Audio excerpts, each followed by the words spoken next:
Capítulo 3. Quem somos? Teses fundamentais. Como vou falar sobre a síndrome do pensamento acelerado e caracterizá-la como o grande mal do século, para dar mais consistência aos capítulos posteriores sobre as causas e os fenômenos que a alicerçam, sinto a necessidade de contextualizar como cheguei a esta descoberta. A construção de pensamentos não é unifocal, mas multifocal, não dependendo apenas da vontade consciente, ou seja, do eu, mas de fenômenos inconscientes.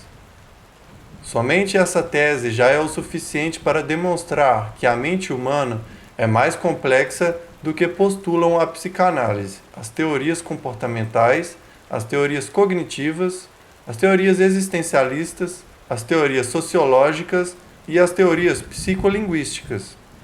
Somos tão complexos que, quando não temos problemas, nós os criamos.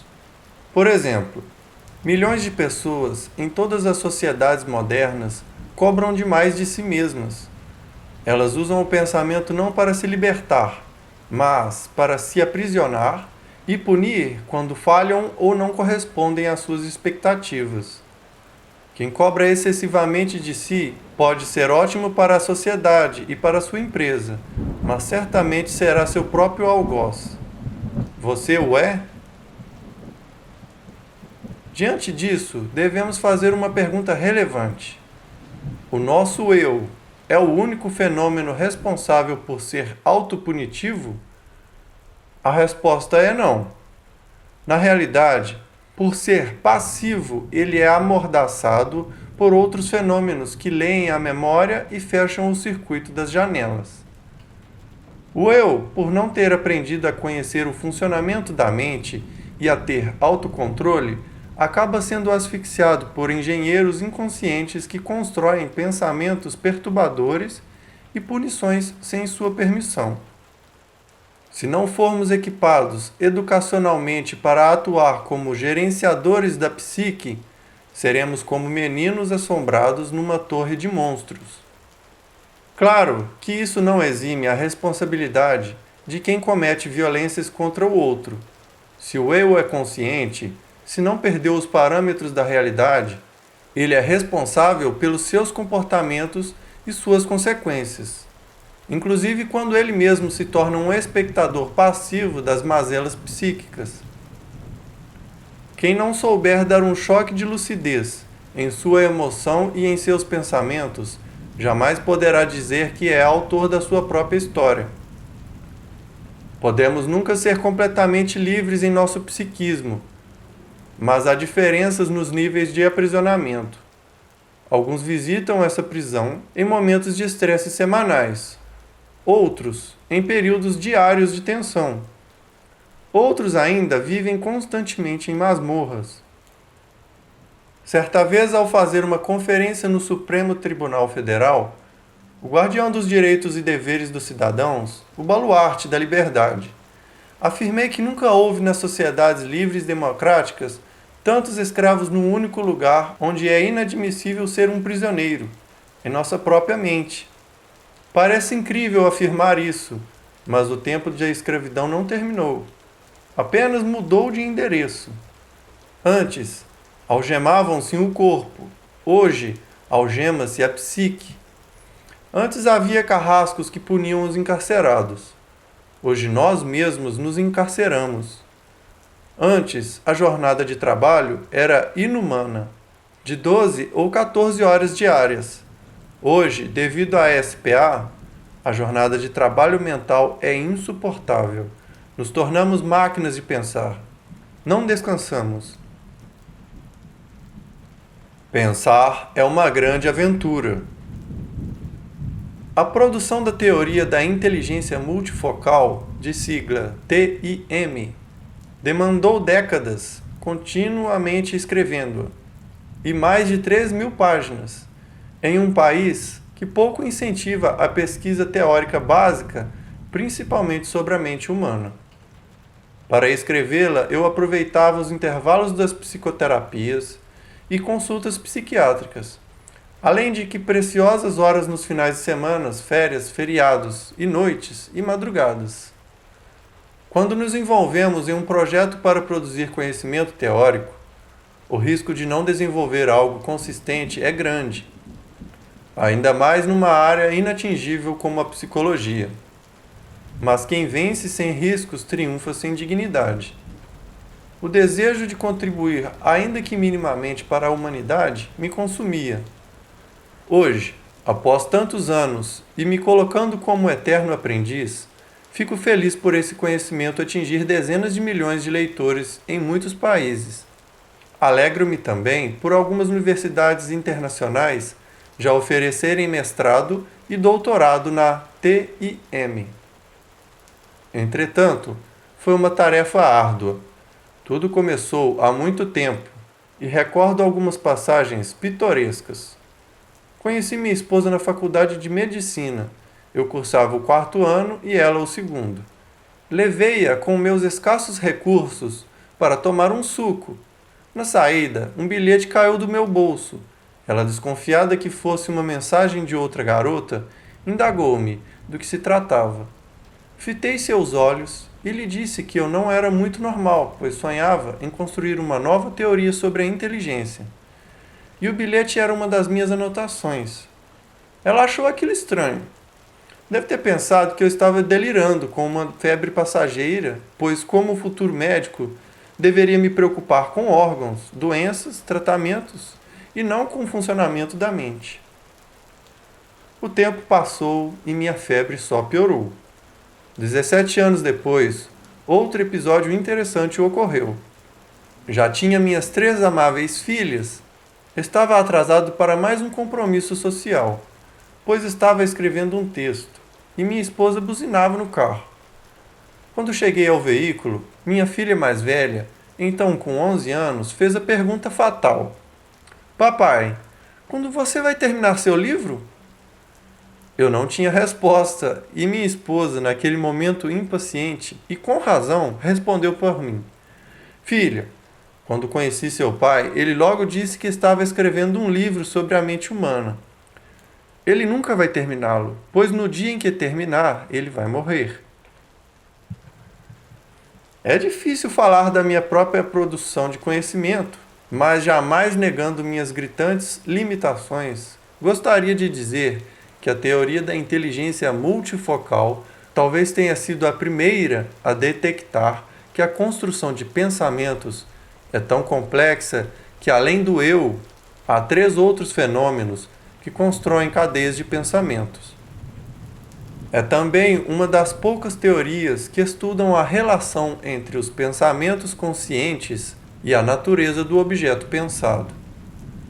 O pensamento consciente é de natureza virtual e, portanto, não incorpora a realidade do objeto pensado. O que significa isso? Tudo que um pai fala ou discorre sobre um filho, um psicólogo sobre o seu paciente ou um professor sobre um aluno jamais incorpora a realidade mental ou psíquica daquele sobre quem se fala. É por isso que a TIM talvez seja a primeira teoria a demonstrar que, devido à natureza virtual dos pensamentos, há um anti-espaço nas relações interpessoais. Através deste anti-espaço, estamos próximos fisicamente, mas infinitamente distantes em termos psíquicos uns dos outros. Essa solidão paradoxal, próxima e dramaticamente distante, embora seja inconsciente, movimenta o eu e os demais fenômenos para produzir pensamentos continuamente, a fim de aproximar os mundos. Um pai ou uma mãe pode ficar perplexo e triste ao descobrir que não consegue alcançar a realidade da dor, das alegrias, dos sonhos e dos pesadelos de seus filhos. Mas esse distanciamento gera uma ansiedade vital que os leva irrefreavelmente a se aproximar deles, construir pontes, dialogar, ter saudade. Enfim, romper o cárcere da solidão produzido pela virtualidade dos pensamentos. Penso que esse é um dos mais complexos fenômenos da psicologia. O assunto merece um livro inteiro. Por que não paramos de pensar criar personagens, imaginar, produzir um filme ininterrupto em nossa mente, nem mesmo nos sonhos? Não é apenas pela vontade consciente de pensar, trabalhar, construir respostas. Há algo mais profundo, mais embaixo, digamos assim, na base da nossa psique, que é a motivação inconsciente de alcançar a realidade das pessoas, ambientes e objetos, e assim tentar superar a inimaginável solidão gerada pela consciência. Por um lado, esse processo movimenta a construção de pensamentos através da ansiedade vital, tornando-nos Homo sapiens. Mas, por outro, traz graves consequências, pois grande parte dos nossos pensamentos, diagnósticos, análises, julgamentos e intervenções tem pouco a ver com o outro e muito a ver conosco. Ou seja, nossos pensamentos estão distorcidos e contaminados por nossa cultura e personalidade, quem eu sou, por nossa emoção, como estou, pelo ambiente social, onde estou, e por nossa motivação, o que intenciono. Não há interpretações puras. As pessoas, por mais isentas que sejam, contaminam a construção de pensamentos, ainda que minimamente. É impossível haver médicos, psiquiatras, psicólogos, magistrados, promotores de justiça, políticos, pais, professores completamente isentos no processo de interpretação. Pois o primeiro ato do teatro psíquico ocorre em milésimos de segundo, e não através da atuação do eu, mas através de dois atores inconscientes, o gatilho e as janelas da memória a serem estudados. Todavia, existem contaminações aceitáveis que não prejudicam seriamente o raciocínio, enquanto há outras interpretações drasticamente distorcidas.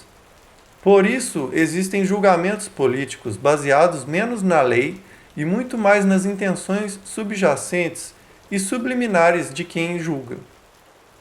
O ciúme é a necessidade neurótica de controlar o parceiro. Tão comuns na juventude são exemplos de distorções do raciocínio nas relações interpessoais. Quem tem ciúme já perdeu. Perdeu sua autoestima e sua capacidade de pensar com clareza e leveza. Um eu líder e maduro não gravita na órbita dos outros, nem exige que os outros gravitem na órbita dele. Vive em harmonia. Você vive em harmonia consigo mesmo? Muitos adultos criticam, excluem ou diminuem os outros, com atitudes típicas de quem é superficial e autoritário. De acordo com a TIM, a virtualidade dos pensamentos demonstra que a verdade absoluta é sempre um fim inatingível. Devemos ser eternos procuradores dela. Quem acredita ser portador da verdade está preparado para ser um Deus e não um ser humano. Infelizmente, a humanidade está saturada de deuses. O pensamento e suas armadilhas. Não são poucos psiquiatras e psicólogos que fazem diagnósticos fechados e radicais por não terem estudado as armadilhas que existem no processo de construção de um pensamento. A indústria do diagnóstico pode ser um problema. O mesmo diagnóstico que pode orientar condutas do tratamento pode controlar um paciente, rotulá-lo, encarcerá-lo.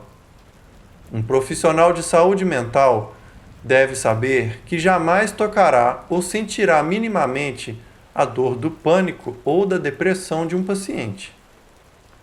Se sentir, ela será sua e não do outro, pois a comunicabilidade interpessoal se dá na esfera da virtualidade e não através da transferência da realidade essencial.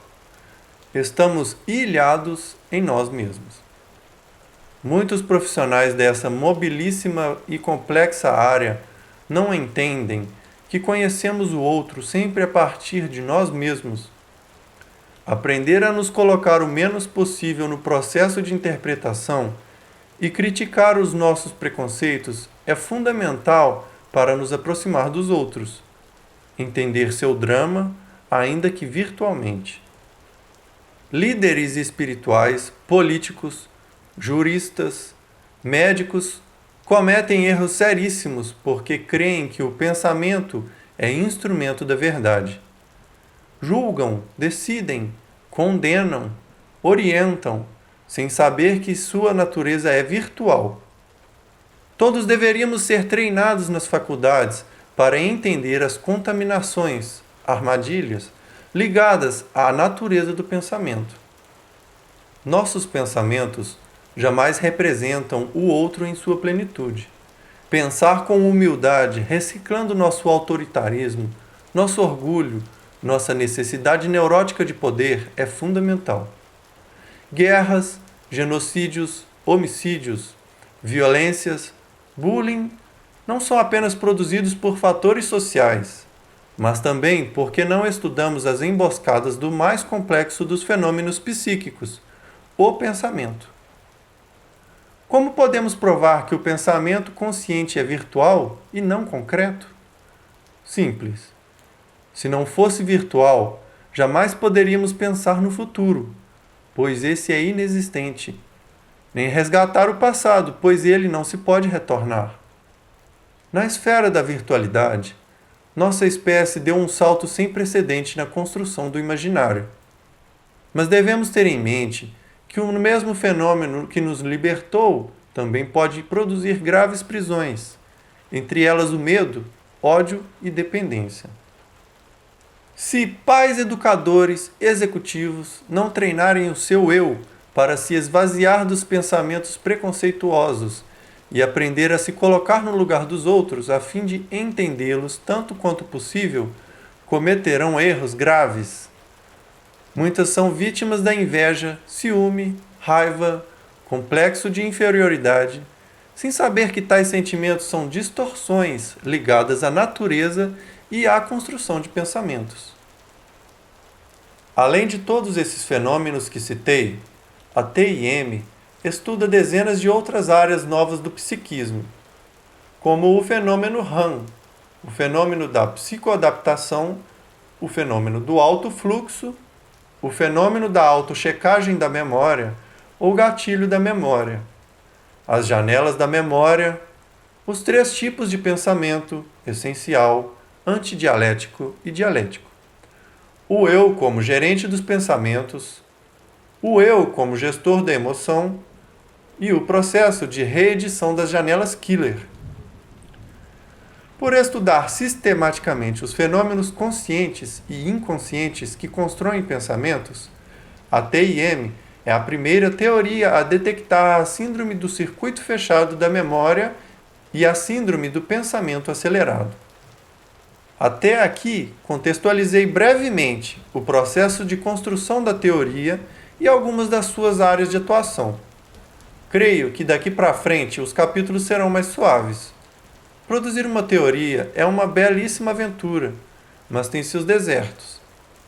Quem se arrisca a andar por ares nunca antes respirados ou pensar fora da curva tem grandes chances de encontrar pedras no caminho.